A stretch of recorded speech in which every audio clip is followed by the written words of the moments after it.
It's Mother's Day and the date is approaching, so I decided to encourage myself to share for the first time a story about how I lived the death of my mother. Get comfortable, because it's a bit of a long story.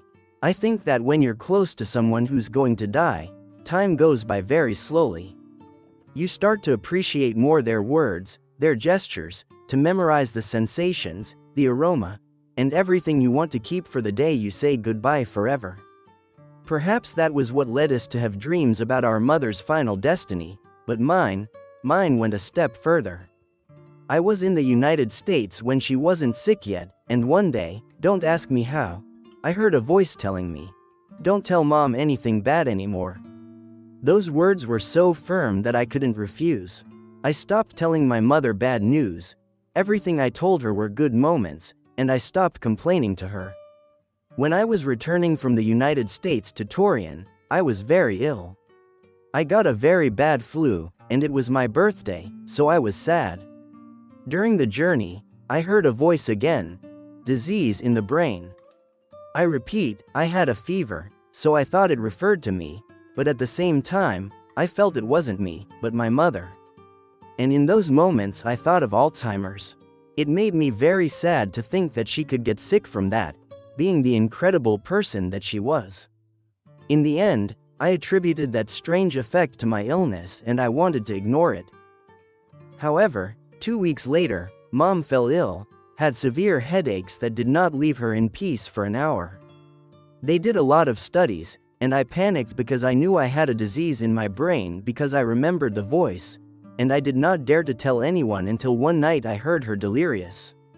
She said that my older sister had not been visiting her for a long time because her husband did not let her, which was false because my sister had gone to her with her husband that same day to take my mother to do some studies.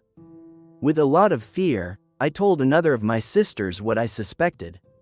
I did not tell her the voice, because I was going to go crazy, so I omitted that detail. Anyway, it didn't work. She got very angry with me for suggesting it was something serious. We fought, and in the end, everything stayed the same. It was to be expected. I mean, it's difficult to accept that someone you love has a mortal illness, so I had to be patient until my sister saw my mom delirious, and that's when, with her support and another of my brothers, we went to get her a study, an MRI. 2 days later, we found out that he had something in his brain.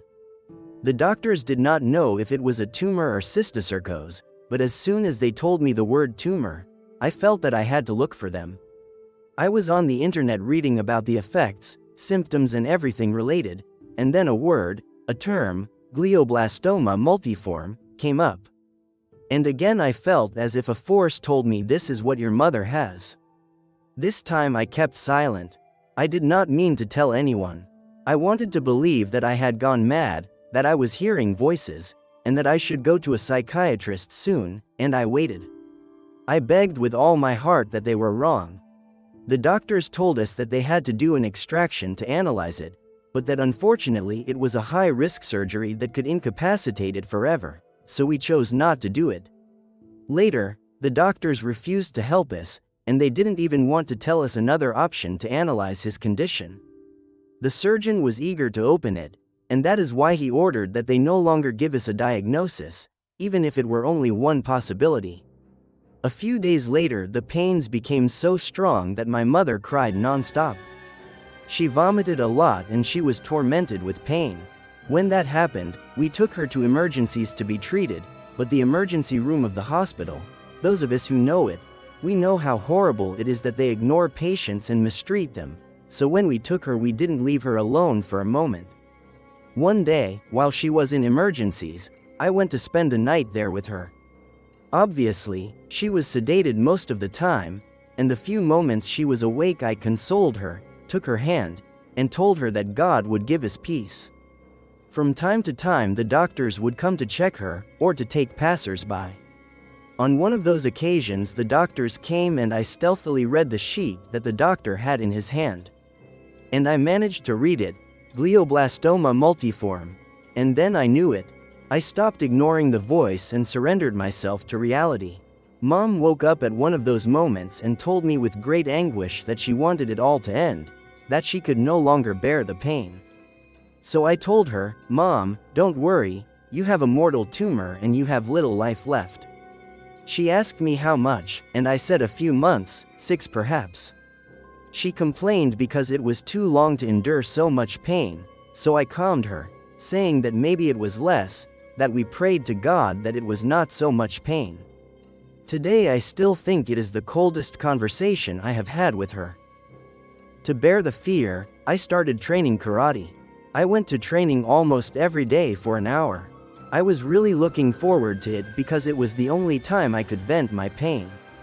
We had a rule at home, not to cry, so I had to hold on and repress all my feelings for hours that seemed infernal to me. One day, while I was training, for some strange reason one of my companions asked me how much my mother had left to live, and I heard that voice again, September. I replied then that she would live until September, already aware that that voice always told me the truth. That day I asked the voice 2 things. That my mom wouldn't go blind because the doctors said it was a possibility, and 2, that she wouldn't die alone, that she would be surrounded by her family. She fulfilled both of my wishes. The week my mom died, she stopped talking. She was just asleep, and she didn't answer us anymore. From time to time she would open her eyes and watch us. So, the day before her death, my younger brother wrote us on WhatsApp saying that he had found my mother's Bible with a message that he had never seen in all her life, a text that she herself wrote and said, "Under the desired tree I sat, and its fruit was sweet to my palate."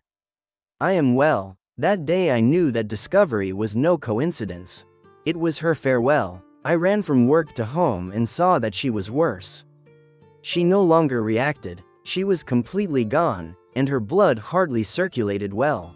So we gave her a hot water bath. My sister and I were so sad that we couldn't talk. We just bathed her and dressed her, giving her a massage to stimulate her circulation.